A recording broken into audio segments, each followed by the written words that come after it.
রোজা রাখতে ভালো লাগছে, কোরআন তেলাওয়াত করতে ভালো লাগছে, আল্লাহর জিকির করতে ভালো লাগছে, আলেম ওলামার সাথে থাকতে ভালো লাগছে, ঠিক আছে। আল্লাহর হালাল কাজগুলো যখন ভালো লাগবে বেশি বেশি, বুঝবেন আল্লাহ আপনাকে নির্ঘাত মহব্বত করেন। আর যখন আল্লাহ পাকে নিষেধগুলো, হারাম, মদ আমার ভালো লাগে না, জেনা ভালো লাগে না, আমার খারাপ জিনিস দেখতে ভালো লাগে না, খারাপ শুনতে ভালো লাগে না, বুঝবেন আল্লাহ আপনাকে ভালোবাসে।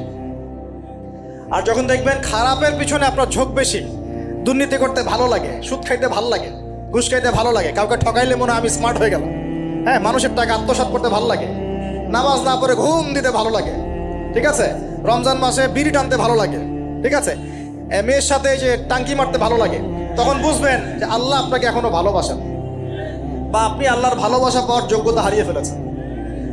আল্লাহ পাক আমাদেরকে বোঝার তৌফিক দান করুন। এখন আসি, আল্লাহ পাক এবং তার রাসূল আমাদেরকে এমন কি কি কাজ বলেছেন যেই কাজগুলো করলে আমরা